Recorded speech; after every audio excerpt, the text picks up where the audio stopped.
முத்துக்குளித்துறையின் முதன்மை திருநகராம் தூத்துக்குடி மாநகரில் நடைபெறும் நூல் வெளியீட்டு விழா தலைவர் பேரன்புக்கும் பெரும் மரியாதைக்குரிய கலாவன் வாஸ் அவர்களே, இந்நிகழ்ச்சியின் சிறப்பு விருந்தினர், தன்னுடைய செயல் ஆற்றலால் தூத்துக்குடி மக்கள் மனதில் இடம் பிடித்திருக்கின்ற மாண்புமிகு அமைச்சர் கீதா ஜீவன் அவர்களே, சிறப்பான ஒரு ஆசிவுரை வழங்கி அமர்ந்திருக்கின்ற அருள் தந்தை அவர்களே,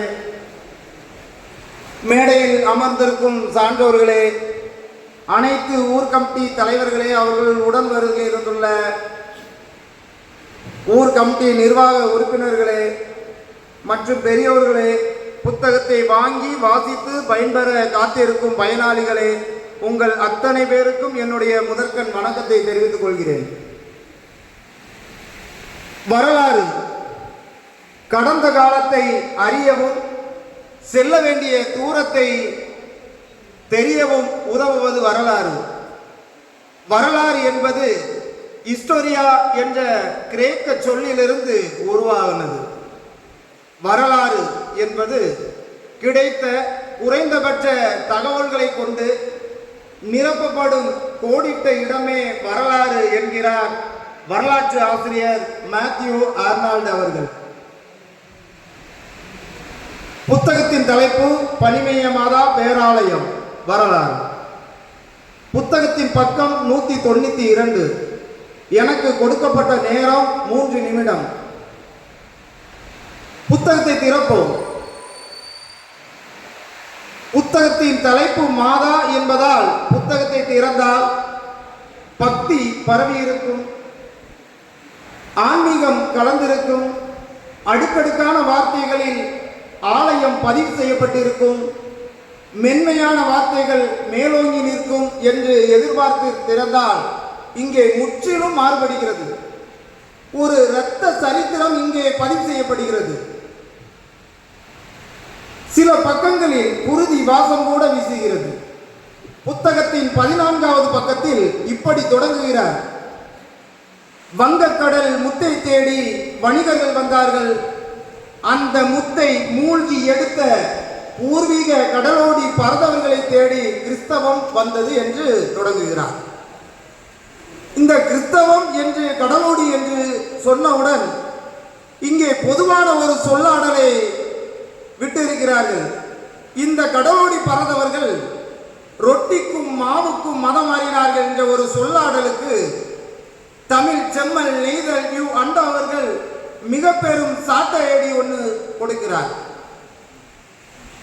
இன்று கடற்கரை ஊர்களில் ஏலமிடும் இடத்தில் பெட்டிக்கடை நடத்துவது போல், ஆப்பக்கடை நடத்துவது போல், இட்லி கடை நடத்துவது போல் 1534ஆம் ஆண்டு இதேபோல் கடற்கரை பெண்மணி தூத்துக்குடியிலே பணிகார கடை ஒன்று நடத்துகிறார்.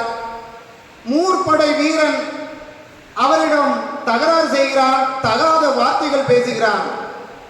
இது கணவனுக்கு தெரிய வருகிறது. கணவன் மூர்படை வீரனோடு சண்டை வாய்கலப்பாக செய்கிறார். வாய்கலப்பு சண்டையாக மாறுகிறது. இறுதியில் மூர் வீரன் கையில் வைத்திருந்த வாளால் பறந்தவர்கள் பெரும் மான பிரச்சனையாக பார்க்கிறார்கள், தன்னுடைய தன்மான பிரச்சனையாக பார்க்கிறார்கள். உடனே கடற்கரையில் கூடி மூர்படையோடு சண்டையிட திட்டமிடுகிறார்கள், சண்டையிடுகிறார்கள், பெரும் சேதம் ஏற்படுத்துகிறார்கள். ஆனால் அதன் பின் மூர்படை வீரர்கள் தங்களுடைய ஆயுதங்களால் இந்த கடற்கரை பறந்தவர்களை தாக்கி பெரும் சேதம் ஏற்படுத்தி ஒடுக்கும் போது இவர்களுக்கு வேற வழியின்றி ஒரு ஒப்பந்தம் செய்கிறார்கள்.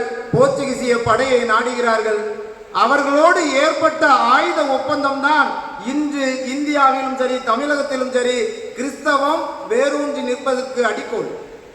அந்த ஒப்பந்தம் தான் இன்றைய கடலோடி பறந்தவர்களை கிறிஸ்தவர்களாக மாற்றியது.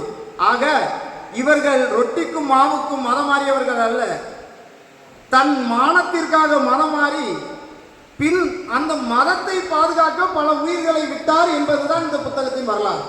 இந்த புத்தகத்தில் பதிவு செய்யப்பட்டுள்ளது. இந்த புத்தகம் வெறும் இரத்த சரித்திரம் மட்டும் என்று பார்க்க முடியாது. இதில் உள்ள சில பதிவுகள் பல கேள்விகளுக்கு பதில் தருகிறது. மணப்பாடு அருகே உள்ள அமராபுரம் இந்து சகோதரர்கள் 60-70 குடும்பங்கள் வாழ்கின்ற ஒரு கிராமம். அங்கே கிறிஸ்தவர்கள் யாரும் இல்லை, ஆனால் அங்கே ஒரு ஆலயம் இருக்கிறது. அந்த ஆலயத்தில் ஆண்டுதோறும் திருவிழாவும் நடக்கிறது. திருவிழாக்கு மக்கள் கலந்து கொள்கிறார்கள், அங்குள்ள சகோதரர்களும் கலந்து கொள்கிறார்கள். இதை பற்றி பல பேரிடம் கேள்வி கேட்டதுண்டு.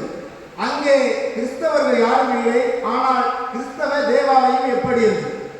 பதில் இதுவரை வரவில்லை. அது மட்டுமல்ல, இதை எழுதிய நெய்தலண்ட் அவர்களும் இந்த கேள்வி கேட்கப்பட்டது. அப்போது அவரும் அதற்கு பதில் தரவில்லை. ஆனால் இந்த புத்தகத்தின் தேடலாக, இந்த புத்தகத்தில் அவருடைய உழைப்பு காரணமாக அதற்கு பதில் கிடைக்கிறது.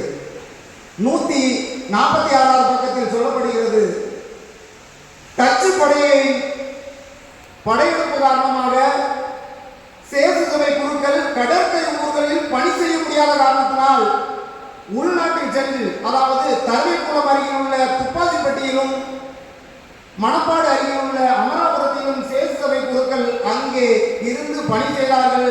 அவர்களிடம் கடலோர பறந்தவர்கள் ஞாயிற்றுக்கிழமை திருப்பலியில் கலந்து கொண்டு நற்கருணை உட்கொண்டார்கள். அங்குள்ள குழந்தைகளை ஞானஸ்தானமும் அங்கு சென்று பெற்றார்கள் என்பதை இங்கே பதிவு செய்கிறார். இப்படி பல தேடல்களுக்கு மத்தியில் இந்த புத்தகத்தை நெய்தலண்ட் அவர்கள் பதிவு செய்திருக்கிறார். அது மட்டுமல்ல, நெய்தலண்ட் அவர்களின் உழைப்பு இந்த புத்தகத்தில் தெரியும்.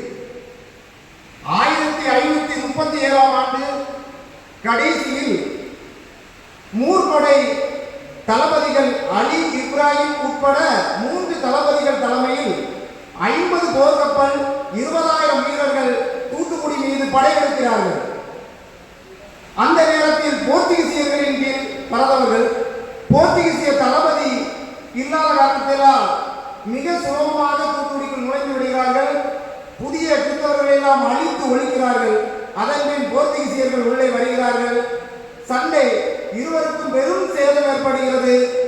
போர்த்துகீசிய வீரர்கள் சிறிது யோசித்து கடலில் இருந்த அந்த கப்பலை எல்லாம் தீயிட்டு கொளுத்துகிறார்கள். மூர்படை வீரர்கள் அப்போது யோசிக்க ஆரம்பிக்கிறார்கள், இனி நாம் தப்ப முடியாது என்று புரிந்து கொண்டு உள்நாட்டில் சென்று ஓடி ஒழிகிறார்கள். அப்போது அலி இப்ராஹிம் உடன் வந்த மீதமுள்ள 2 தலைவர்கள் கொழும்பு தப்பி செல்ல முயன்ற போது மிக்கேல் பொரேரா என்பவரால் கொலை செய்யப்படுகிறார் என்பதை பதிவு செய்கிறார்.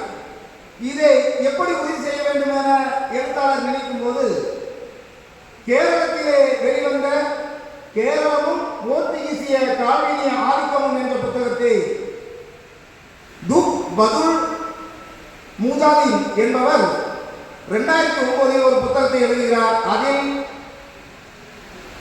அலி இப்ராஹிம் அவர்கள் 1538 ஆண்டு இறந்து விடுகிறார். அவருடன் வந்த 2 தளபதிகளும் 1539 ஆண்டு இறந்து விடுகிறார் என்கிறார். அப்படி என்றால் ஓராண்டு வித்தியாசப்படுகிறது. இதற்கு எழுத்தாளர் தெளிவு சொல்லி ஆக வேண்டும். வரலாற்று புத்தகம் அல்லவா, பிழை நிகழ்ந்து விடக்கூடாது என்பதல்லவா. ஆகவே அவர் கூடுதலாக தேடுகிறார்.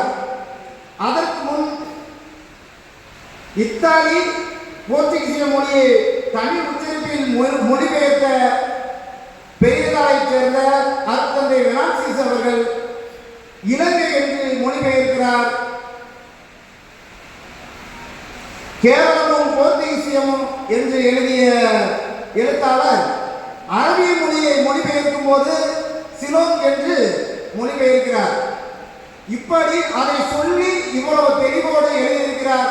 பல தகவல்களை நெய்தலாண்டின் உழைப்பினால் இந்த புத்தகம் வந்திருக்கிறது. ஒவ்வொரு கடவுளிடம் இந்த புத்தகம் இருக்க வேண்டும். உள்நாட்டு மக்களும் இந்த கிறிஸ்தவர்கள் இந்த கடவுளி பரதவர்களை பற்றி தெரிந்து கொள்ள வேண்டும் என்றால் இனி இந்த புத்தகம் கையில் இருக்க வேண்டும் என்று சொல்லி நல்ல வாய்ப்புக்கு நன்றி கூறி இடம்பெறுகிறேன். நன்றி. அடுத்து சிறப்பு விருந்தினர்